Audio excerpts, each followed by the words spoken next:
नमस्कार दोस्तों, स्वागत है आपका साइट फॉर वर्ल्ड के ऑफिशियल लर्निंग प्लेटफॉर्म पर, जहां स्टूडेंट्स और जॉब सीकर्स के लिए करियर, टेक्नोलॉजी और प्लेसमेंट से जुड़ी इंडस्ट्री ओरिएंटेड और प्रैक्टिकल नॉलेज दी जाती है। अगर आप अपनी स्किल्स को नेक्स्ट लेवल तक ले जाना चाहते हैं, तो आप बिल्कुल सही जगह पर आए हो। चलिए शुरू करते हैं आज का इम्पोर्टेंट सेशन।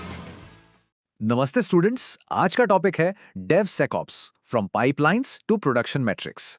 इसमें हम समझेंगे कि आज की टॉप कंपनीज जैसे गूगल या नेटफ्लिक्स इतनी तेजी से और सिक्योरली सॉफ्टवेयर कैसे बनाती हैं। अब रेडियो फोकस मोड ऑन है ना, मोबाइल साइड में रख दिया, स्क्रीन पे ध्यान है। चलो शुरू करते हैं। तो देखो, आज हम क्या क्या कवर करने वाले हैं। सबसे पहले डेवसेकऑप्स क्या है, फिर इसकी ऑटोमेटेड CI/CD पाइपलाइन को समझेंगे। उसके बाद हम देखेंगे कि डेवसेकऑप्स में कोड के कितने टाइप्स होते हैं, और आखिर में एक बहुत इंपॉर्टेंट टॉपिक MTTR यानी परफॉर्मेंस को मेजर करने का एक तरीका और उसकी प्रॉब्लम्स और सॉल्यूशंस। रेडी हो नेक्स्ट स्टेप के लिए?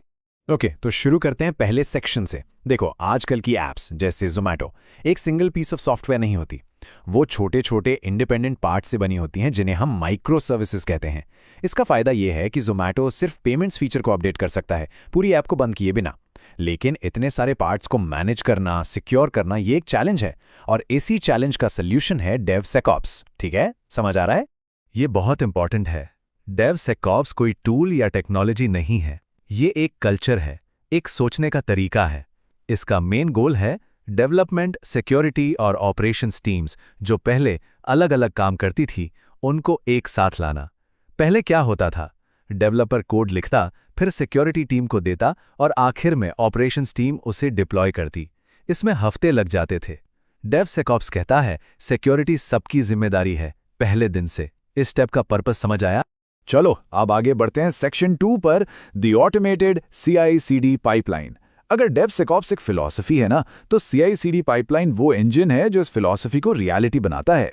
CI/CD का फुल फॉर्म है कंटिन्यूअस इंटीग्रेशन और कंटिन्यूअस डिलीवरी। बेसिकली ये एक ऑटोमेटिक फैक्ट्री की तरह है। सोचो, एक कार बनाने की फैक्ट्री है। एक तरफ से स्टील और पार्ट्स डालें, और दूसरी तरफ से एक पूरी टेस्टेड कार बनकर निकलती है, सब ऑटोमेटिकली। यहां हमारा रॉ मटेरियल है कोड। CI/CD पाइपलाइन उस कोड को लेती है, उसको बिल्ड करती है, उस पर हजारों ऑटोमेटिक टेस्ट चलाती है, और फिर उसे सीधा लाइव एनवायरनमेंट तक पहुंचा देती है। लॉजिक समझ आया या सिर्फ देख रहे हो? अगर इंटरव्यू में पूछा गया कि CI/CD पाइपलाइन क्या है, तो ये एनालॉजी बेस्ट है।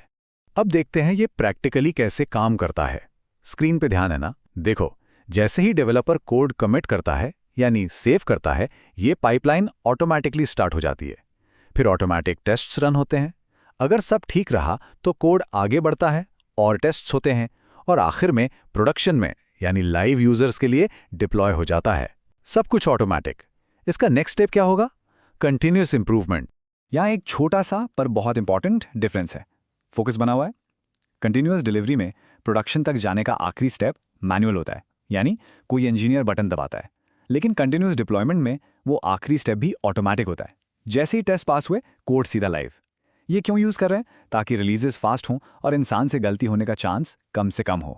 चलो अब एक नए और सुपर इंटरेस्टिंग कॉन्सेप्ट पर आते हैं।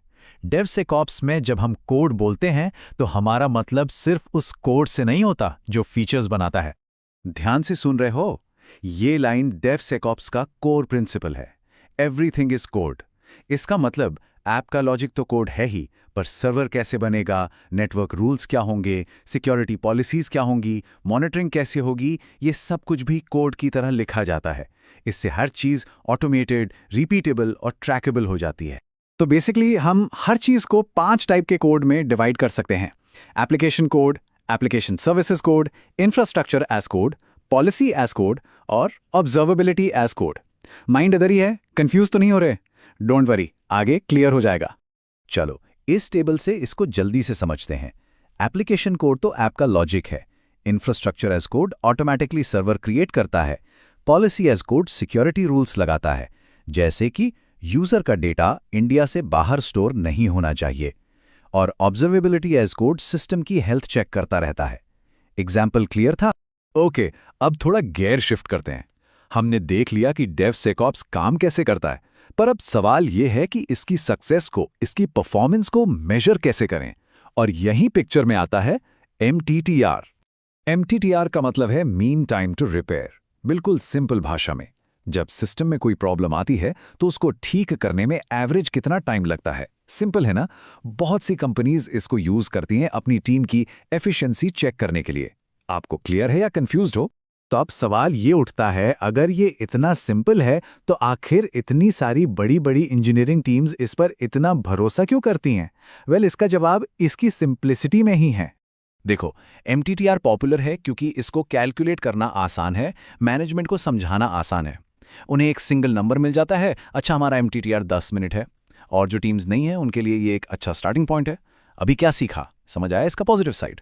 लेकिन अब आती है कहानी में ट्विस्ट। हर सिंपल चीज सही हो ये जरूरी नहीं।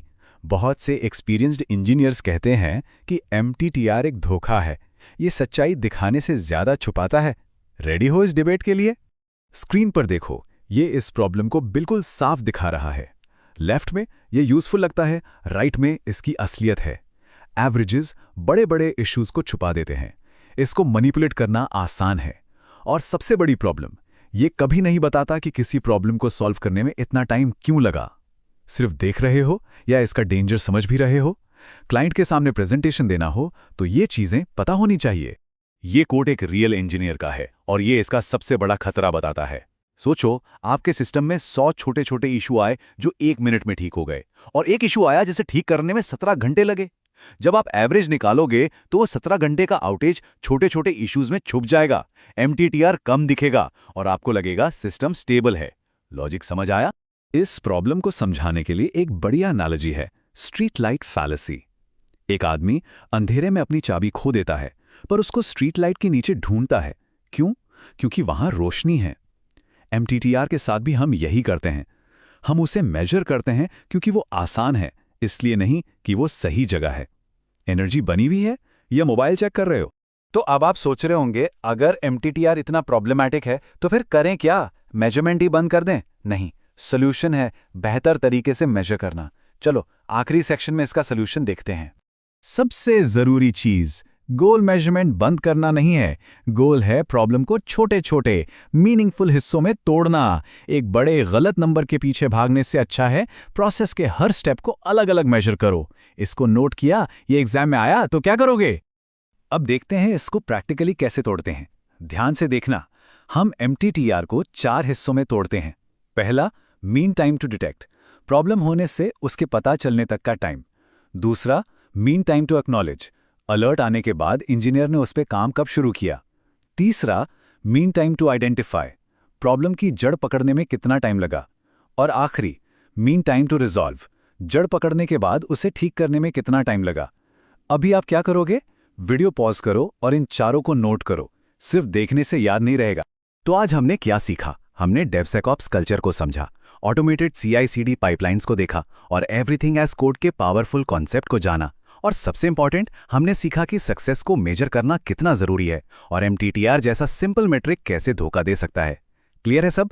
अब आपका काम है प्रैक्टिस करना, इसके बारे में और पढ़ना और सोचना आपके प्रोजेक्ट्स में जो मेट्रिक्स यूज हो रहे हैं क्या वो सच्चाई बता रहे हैं या छुपा रहे हैं। तो हमारे चैनल को सब्सक्राइब कीजिए और वीडियो को अपने दोस्तों के साथ शेयर जरूर कीजिए।